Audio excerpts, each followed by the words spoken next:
Hi, నేను మీ అశోక్.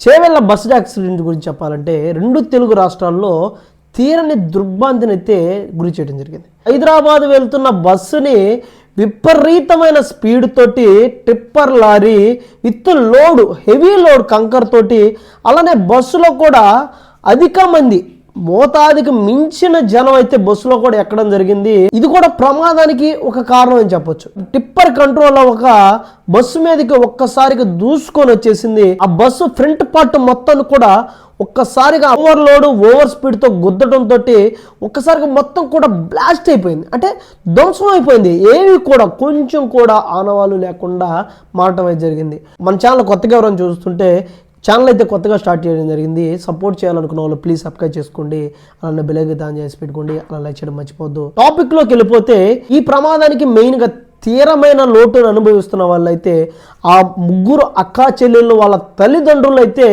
తీరమైన లోటును అనుభవిస్తున్నారు. ఇంకా పసి పాపని తన తల్లి హాస్పిటల్ రీత్యా హైదరాబాద్కు తీసుకెళ్తుంటే దారుణాతి దారుణంగా మధ్యలోనే ఆరోగ్యం కుదుటపడి ఇంటికి క్షేమంగా వస్తాం అనుకునే ఆశలతోటి హైదరాబాద్కు వెళ్తున్న తన తల్లి తన చనిపోతూ కూడా తన బిడ్డను బతికించుకోవాలని తన యొక్క కౌగిలలో బంధించుకున్నారని చెప్పేసి అక్కడున్న లేడీ కానిస్టేబుల్ అయితే చెప్పడం జరిగింది. ఇలాంటి చూసినప్పుడు మనసంతా కూడా కలిచి వేస్తుంది. ఎందుకంటే ఇంతటి ప్రమాదానికి ఎందుకు కారణాలు అవుతున్నాయి, ఇంత భారీ యాక్సిడెంట్ అవ్వడానికి కారణాలు ఎవరు, దీన్ని ఎవరిని శిక్షించాలి ఏంటని ఆలోచించుకుంటే టిప్పర్ లారీ ఎవరైతే నడిపిస్తున్నారో, దీని యజమానులు ఎవరైతే ఉన్నారో వీళ్ళు ప్రకృతిగా బిహేవ్ చేస్తూ ఓవర్లోడ్ వేసుకొని విపరీతమైన స్పీడుల్లో ఏ టైంకి అందుకోవాలి అక్కడ పెద్ద ఆపరేషన్స్ అయిపోతున్నాయి, మనం వెళ్ళకపోతే ఎట్లా అనే ఓవర్ స్పీడ్లతోటి ఇచ్చలవిడిగా రోడ్ల మీద తన ఒక్కడే రోడ్డు మీద డ్రైవ్ చేస్తున్నాడు అన్న రీతిలో వాళ్ళు డ్రైవ్ చేయడం జరుగుతుంది. వాళ్ళ యొక్క క్రమశిక్షణ, వాళ్ళ యొక్క నిర్లక్ష్యం, వాళ్ళ యొక్క బాధ్యత పూర్వకం లేకపోవటం, ఇవన్నీ కూడా కొన్ని కుటుంబాలని రోడ్డు మీద అయితే పడేయటం జరిగింది. దీనికి ఎవరు బాధ్యులు? ఇప్పటి యజమాని బాధ్యులా, లేదా గ్రావెల్ నడిపిస్తూ ఓవర్లోడ్ వేసిన వాళ్ళు బాధ్యులా, లేదు ఎవడైతే నిర్లక్ష్యంగా డ్రైవ్ చేస్తూ అక్కడికక్కడే ప్రాణాలు వదిలేసిన లారీ డ్రైవరు బాధ్యులా? ఎవరు? ఇన్ని కుటుంబాలు పోవడానికి ఎవరు కారణం? ఎవరిని మనం నిందించాలి? కుటుంబాల్లో వాళ్ళకు మిగిలిచ్చిన వాళ్ళ ఘోషను ఎవడన్నా తిరిగి తీసుకురాగలడా? ఎవడు కూడా తీసుకురాడారు.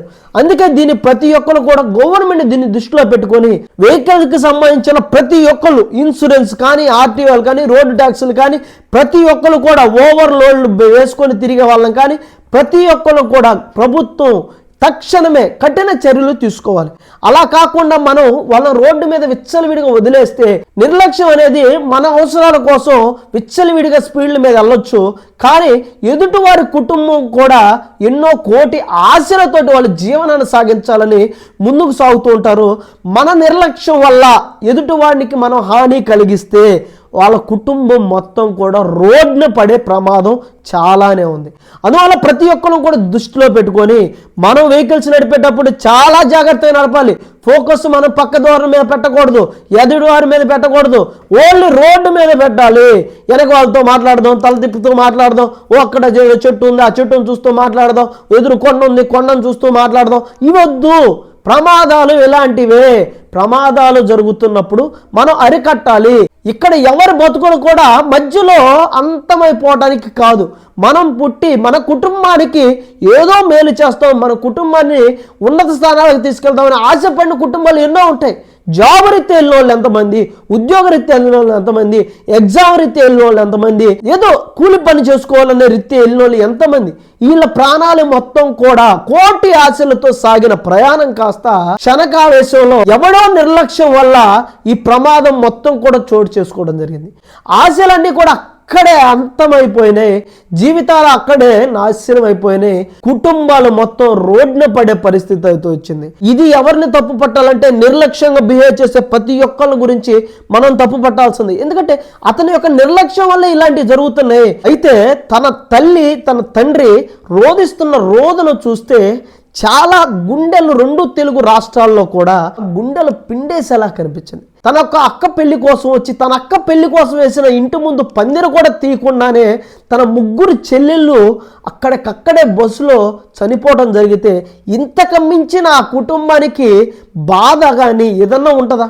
ఇలాంటివన్నీ కూడా కంట్రోల్ అవ్వాలంటే నిర్లక్ష్యమైన డ్రైవింగ్ని ఎవడు చేసినా కానీ కంప్లైంట్ చేయాల్సిందే. అయితే మనం ఒక లారీనే సమస్యగా చెప్పుకోకూడదు. ఎందుకంటే బస్సులో కూడా అధిక మోతాదులో జనం ఎక్కకూడదు. ఎందుకంటే దాని కెపాసిటీ 50%.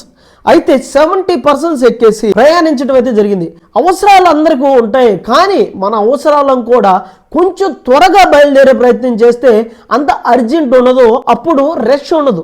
70 పైగా ఓవర్లోడ్తో వెళ్తున్న ఆ బస్సులో కూడా ఆ కెపాసిటీ తగ్గట్టు ఉన్నట్టు ఇంత ప్రమాదం జరిగేది కాదేమో, ఇన్ని ప్రాణాలు కోల్పోయే వాళ్ళు కాదేమో, ఇంతమంది గాయపడే వాళ్ళు కాదేమో. అలా కాకుండా మన అవసరం రీత్యా మనం త్వరగా బయలుదేరాం, లేటుగా బయలుదేరుతాం. బస్సు ఏది ఉంటే అది ఎక్కేస్తాం. బస్సులో 70 మంది ఉన్నాయి, 80 మంది ఉన్నాయి, 100 మంది ఉన్నాయి. బస్సు ఒకవైపు ఉంగిపోతున్నా కానీ మనం ఆ బస్సు ఎక్కేస్తాం. నాకు అర్జెంట్ పని, నన్ను ఏం చేయమంటాం అని చెప్పి పైగా మన కండక్టర్ తోటి గొడవ పెట్టుకుంటాం. ఇలా నిర్లక్ష్యంగా ఉంటాం మనం. అందువల్ల ఇలాంటివి జరుగుతూ ఉంటాయి. అలాంటివన్నీ కూడా ఇక్కడ నుంచి ఎవరి కుటుంబం కూడా రోడ్డు పడకుండా ఉండాలంటే మనం కూడా జాగ్రత్తలు తీసుకోవాలి. మనం కూడా టైం సెన్స్ని ఫాలో అవ్వాలి. ఇలాంటివన్నీ కూడా జరగకుండా అరికట్టాలి. ప్రతి ఒక్క కుటుంబానికి కోటి ఆశలతో నిన్న కోరికలు ఉంటాయి. ఆ కోరికలను మనం మధ్యలోనే నలిపేస్తే ఆ కుటుంబం పడే రోదన బ్రతుకున్న వాళ్ళకే తెలుస్తుంది. ఎంతో దీనమైన స్థితి ఆ కుటుంబం అనుభవించాల్సి వస్తుంది.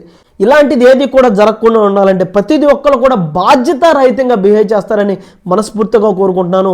ఫర్దర్ వీడియోస్ మీరు మిస్ అవ్వకుండా అంటే కొత్తగా పెట్టిన ఈ ఛానల్కి సపోర్ట్ చేస్తారని చెప్పేసి మనస్ఫూర్తిగా కోరుకుంటున్నాను. ప్లీజ్ గైస్ సపోర్ట్ చేయండి.